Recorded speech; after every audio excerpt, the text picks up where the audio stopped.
আসসালামু আলাইকুম আমার কলিজার ভাই ও বোনেরা সবাই কেমন আছো? আলহামদুলিল্লাহ আমিও ভালো আছি। আজকে রান্না করব চিংড়ি মাছের দো পেঁয়াজা। তো প্রথমেই আমি চিংড়ি মাছগুলো একটু ভেজে নিব।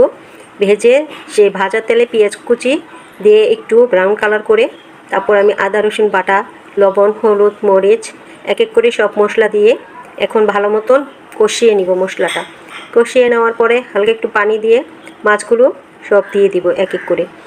তো এক এক করে মশলার মধ্যে যে মাছগুলো দিয়ে মাছগুলো একটু কষিয়ে নিব ভালো মতন।